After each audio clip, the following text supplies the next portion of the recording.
हरे कृष्णा दोस्तों, आज मैं आपको सुनाने जा रही हूँ उद्धव गीता, श्री कृष्ण और उद्धव का अंतिम संवाद। उद्धव बचपन से ही सारथी के रूप में श्री कृष्ण जी की सेवा में रहे, किंतु उन्होंने श्री कृष्ण जी से कभी ना तो कोई इच्छा जताई और ना ही कोई वरदान मांगा।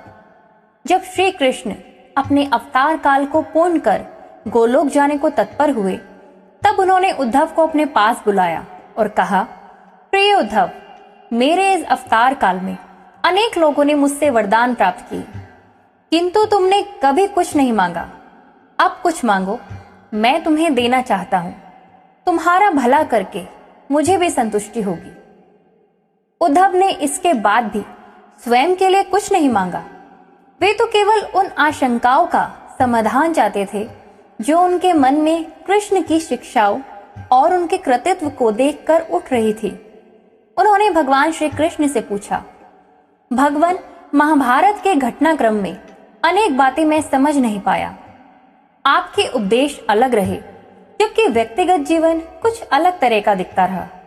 क्या आप मुझे इसका कारण समझाकर मेरी ज्ञान पिपासा को शांत करेंगे? श्री कृष्ण बोले, उद्धव, मैंने कुरुक्षेत्र के युद्ध क्षेत्र में अर्जुन से जो कुछ कहा वह भगवत गीता थी।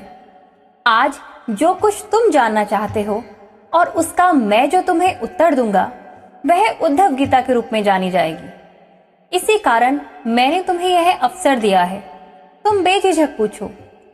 उद्धव ने पूछना शुरू किया, हे कृष्ण, सबसे पहले मुझे यह बताओ कि सच्चा मित्र कौन होता है? श्री कृष्ण ने कहा, सच्चा मित्र वह है जो जरूरत पड़ने पर मित्र के बिना मांगे मदद करे। उद्धव बोले, कृष्ण, आप पांडवों के आत्मीय प्रिय मित्र थे। आजाद बांधव के रूप में उन्होंने सदा आप पर पूरा भरोसा किया।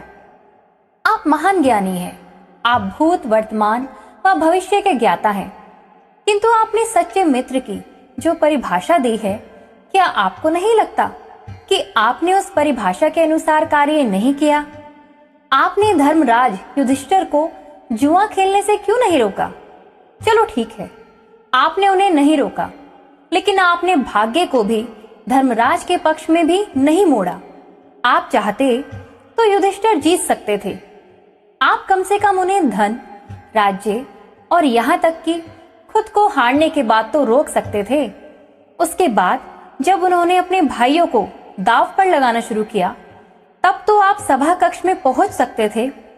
आपने वह भी नहीं किया। उसके बाद जब दुर्योधन ने पांडवों को सदैव अच्छी किस्मत वाला बताते हुए द्रौपदी को दांव पर लगाने को प्रेरित किया और जीतने पर हारा हुआ सब कुछ वापस करने का लालच दिया, कम से कम तब तो आप हस्तक्षेप कर ही सकते थे। अपनी दिव्य शक्ति के द्वारा आप पासे धर्मराज के अनुकूल कर सकते थे। इसके स्थान पर आपने तब हस्तक्षेप किया जब द्रौपदी लगभग अपना शील खो रही थी। तब आपने उसे वस्त्र देकर द्रौपदी के शील को बचाने का दावा किया। लेकिन आप यह दावा कर भी कैसे सकते हैं? उसे एक आदमी घसीटकर सभा कक्ष में लाता है और इतने सारे लोगों के सामने निर्वस्त्र करने के लिए छोड़ देता है। एक महिला का शील क्या बचा? आपने क्या बचाया?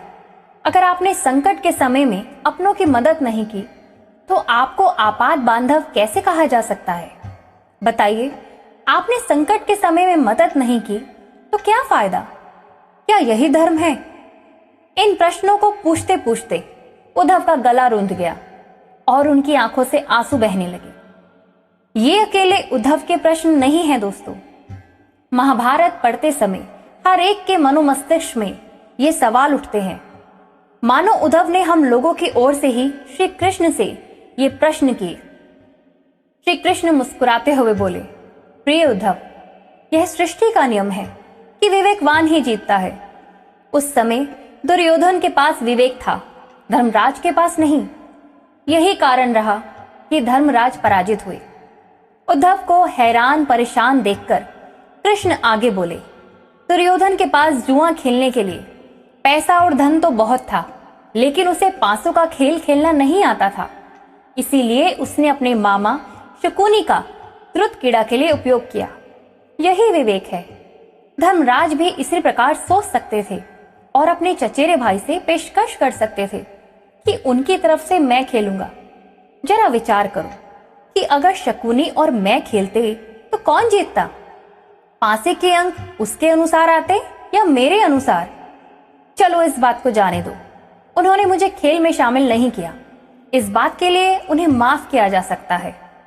लेकिन उन्होंने विवेक शून्यता से एक और बड़ी गलती की, और वह यह, उन्होंने मुझसे प्रार्थना की कि मैं तब तक सभा कक्ष में ना आऊं जब तक मुझे बुलाया ना जाए, क्योंकि वे अपने दुर्भाग्य से खेल मुझसे छुपकर खेलना चाहते थे। वे नहीं चाहते थे कि मुझे मालूम पड़े वे जुआ खेल रहे हैं। इस प्रकार उन्होंने मुझे अपनी प्रार्थना से बांध दिया। मुझे सभा कक्ष में आने की अनुमति नहीं थी। इसके बाद भी मैं कक्ष के बाहर इंतजार कर रहा था कि कब कोई मुझे बुलाता है। भीम, अर्जुन, नकुल और सहदेव सब मुझे भूल गए, बस अपने भाग्य और दुर्योधन को कोसते रहे। अपने भाई के आदेश पर जब दुशासन द्रौपदी को बाल पकड़कर घसीटता हुआ सभा कक्ष में लाया, द्रौपदी अपनी सामर्थ्य अनुसार जूझती रही। तब भी उसने मुझे नहीं पुकारा। उसकी बुद्धि तब जागृत हुई जब दुशासन ने उसे निर्वस्त्र करना प्रारंभ किया।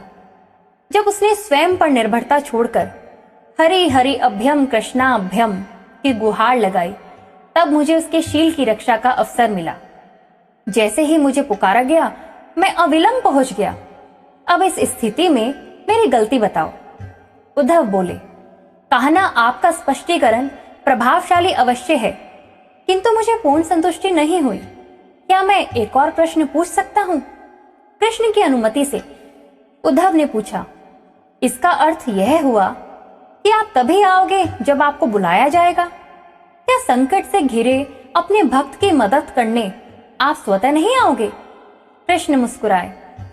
उद्धव, इस सृष्टि में हर एक का जीवन उसके स्वयं के कर्म फल के आधार पर संचालित होता है। ना तो मैं इसे चलाता हूँ और ना ही इसमें कोई हस्तक्षेप करता हूँ। मैं केवल एक साक्षी हूँ। मैं सदैव तुम्हारे नजदीक रहकर जो हो रहा है उसे देखता हूँ। यही ईश्वर का धर्म है।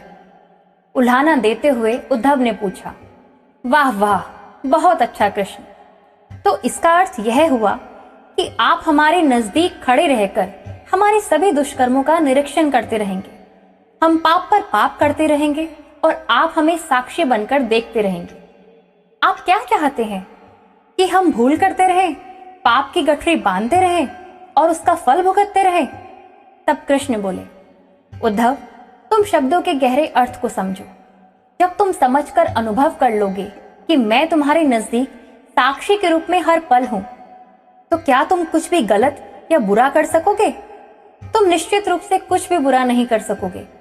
जब तुम यह भूल जाते हो और समझने लगते हो कि मुझसे छुपकर कुछ भी कर सकते हो, तब ही तुम मुसीबत में फंसते हो।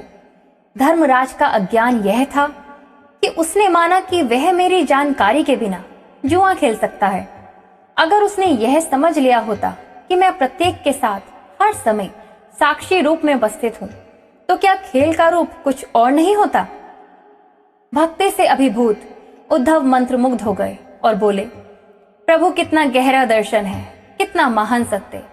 प्रार्थना और पूजा पाठ से ईश्वर को अपनी मदद के लिए बुलाना तो महज हमारी पर भावना है, मगर जैसे ही हम यह विश्वास करना शुरू करते हैं कि ईश्वर के बिना पत्ता भी नहीं हिलता, तब हमें साक्षी के रूप में उनकी उपस्थिति महसूस होने लगती है। गड़बड़ तब होती है जब हम इसे भूलकर दुनियादारी में डूब जाते हैं। दोस्तों, अगर आपको ये वीडियो अच्छी लगी हो तो चैनल को सब्सक्राइब कीजिएगा और अधिक से अधिक इस वीडियो को शेयर कीजिएगा।